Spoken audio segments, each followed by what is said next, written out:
Bonjour et bienvenue dans cette vidéo qui est vraiment très intéressante, où l'on traite le sujet des backdoors. On présenterai quelques outils, on mettra en pratique la backdoor une backdoor qui est très puissante au niveau de Metasploit. Donc on va essayer un nouveau mode d'exploitation et d'activer la persistance au niveau de notre victime. Pour ce, nous allons suivre le plan suivant.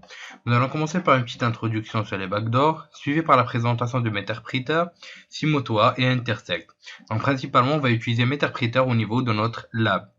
Donc ensuite, on finira notre présentation par une mise en pratique des backdoors.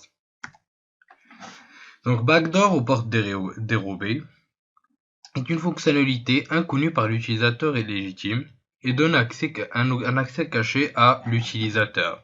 Donc à l'utilisateur qui est le hacker dans notre cas. Donc on peut la transformer en cheval de Troie et nous donne un accès total aux fichiers, webcam, installation de modules de persistance comme MetsV qu'on va pouvoir avoir, etc. Elle permet un robot au niveau du réseau pour infecter les autres ordinateurs au sein de ce dernier. Donc généralement c'est un facteur logiciel, une mauvaise configuration ou un facteur humain. Donc c'est le plus répandu et le critique, rappelant que l'erreur la plus critique reste l'erreur humaine. Donc les résultats d'utilisation de cette backdoor est vraiment chaotique. Donc le premier outil est l'outil phare, c'est un outil phare et qui est extrêmement puissant, qui est Meterpreter. C'est une extension de Metasploit. Il est utilisé comme un payload après l'exploitation, donc post-exploitation. Il permet de démarrer un shell qu'on appelle shell Meterpreter. Ce qui nous permettra de couvrir notre trace, utiliser des pivots d'un PDH, mais aussi accéder aux fichiers, webcam, etc. et lancer des modules de persistance. Dans notre cas, c'est MetsVC. Donc Simotoa est une backdoor aussi très puissante qui vous permettra d'injecter du code dans un processus existant. Elle permet une coexistence avec le processus existant afin d'éviter les soupçons et détections. Donc les logiciels de sécurité traditionnels ne touchent pas à la mémoire, donc elle reste indétectable. Intercept est un outil post-exploitation qui vous permettra de récolter les fichiers de mot de passe, copier les clés SSH, récupérer des informations au sein du réseau, identifier des logiciels de sécurité aussi. Donc dans cette vidéo, nous allons essayer de nous concentrer sur l'exploitation en utilisant Metasploit et MetsVC concernant comme module de persistance. Donc le scénario sera le suivant. On va utiliser un fichier ex piégé qu'on va envoyer à notre victime. Donc le fichier qui sera sous forme de notre programme, donc le programme utilisé pour les connexions à distance PuTTY. Donc on va coller notre backdoor, donc notre trojan à cette application qui est PuTTY, et enfin le lancer au niveau de la machine victime pour voir ce qui se passe au niveau de notre machine en lançant donc l'écoute au niveau du port qu'on a spécifié. Donc tout d'abord on va télécharger PuTTY avec le commande wget.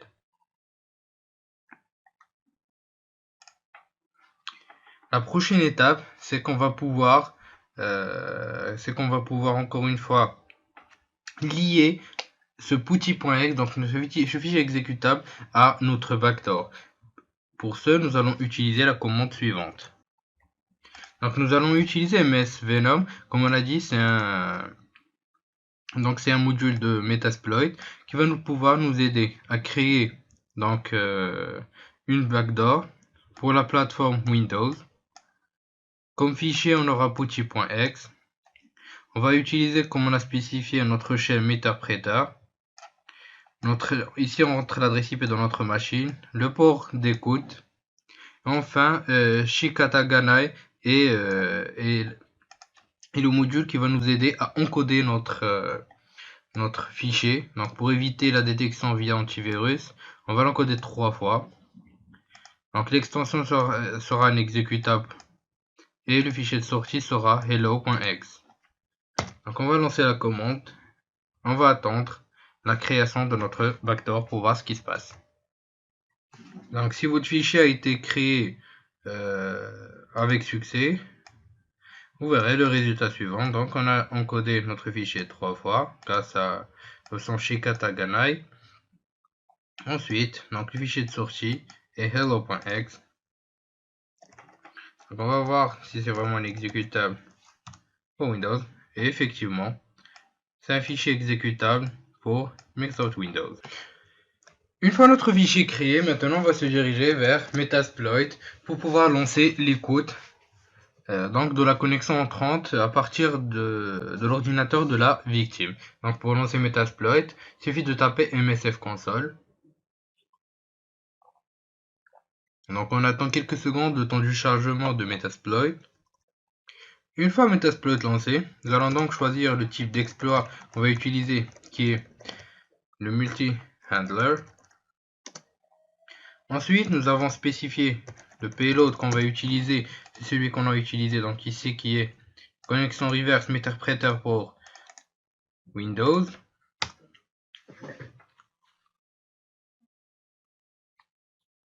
Ça prend quelques secondes pour attacher le payload. Ensuite, on va ajouter notre hôte en ajoutant l'option lhost. Donc c'est l'hôte local. Et concernant le port, donc lport, le port d'écoute qu'on a utilisé lors de la création de notre backdoor.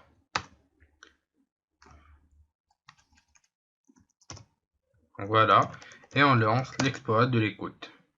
On lance l'écoute, le listening, donc on remarque l'adresse IP et le port qu'on a spécifié lors de la création de la backdoor. Maintenant passons à la machine de la victime. Donc une fois au niveau de la machine de la victime, on va lancer notre fichier hello. Donc voilà, Putty s'exécute d'une façon normale. Revenons à notre machine de l'attaquant pour voir ce qui se passe. Donc voilà, une fois que l'utilisateur a ouvert le fichier piégé, on a directement ouvert un shell vers sa machine. Donc on a un accès direct à cette dernière, comme vous pouvez le voir, et on a une panoplie d'options qu'on peut utiliser. Donc vous remarquerez les plus importantes, qui sont la webcam. On peut utiliser la webcam de l'utilisateur pour visualiser ce qu'il fait, juste en utilisant la commande webcam stream.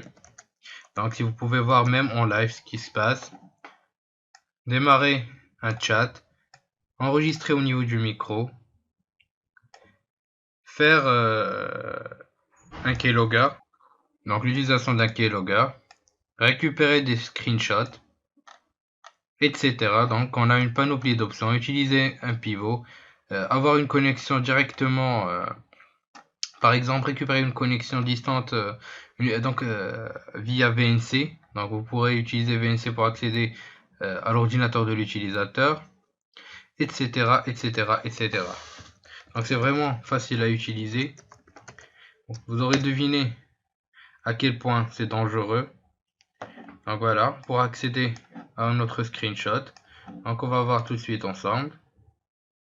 Donc en guise d'exemple, on a essayé d'afficher le screenshot. Donc on va se diriger vers le dossier root.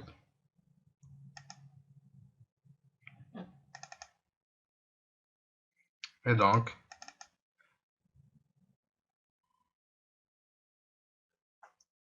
voici le screenshot de notre machine cible. Et encore une fois, les options sont illimitées. Donc voilà, mais ce qui arrive, c'est que une fois l'ordinateur éteint, donc la session terminée, vous ne pourrez plus vous reconnecter. Pour éviter cela, il vous suffira de lancer un module de persistance. Dans ce cas, c'est metsvc. Donc, il vous suffira de le lancer en utilisant la commande run metsvc et vous aurez automatiquement votre module de persistance. Donc voilà, c'est créé avec succès. Donc à chaque fois que vous referez les mêmes étapes qu'on a fait maintenant concernant les payloads, entrez l'adresse IP, votre adresse IP d'écoute et le port d'écoute, vous serez automatiquement connecté. Une session sera directement ouverte avec l'ordinateur de la victime. Donc vous remarquerez à quel point c'est dangereux, à quel point c'est facile pour un hacker de vous hacker. Il peut linker carrément des backdoors à des fichiers exécutables PDF. On a même des web backdoors, ce qu'on va découvrir ensemble dans la formation avancée sur la sécurité informatique. Donc au sein de cette présentation, nous avons pu découvrir la notion de backdoor ainsi que l'importance de la sensibilisation, encore une fois. Donc le facteur humain est le facteur le plus critique. Donc si une personne ne fait pas attention à ce qu'elle télécharge, à ce qu'elle exécute, on se retrouve devant des failles extrêmement critiques, donc des failles extrêmement dangereuses pour le système. Donc vous avez une petite idée de ce qu'on peut faire avec un fichier qu'on peut créer en quelques secondes, attacher à un autre, on l'envoie à notre victime et hop, on a accès à sa machine, on a une session, on a accès direct à tout ce qui concerne sa machine locale, mais aussi son réseau, etc. Donc on verra dans la formation avancée sur la sécurité et le hacking, les techniques d'accès même à des téléphones Android.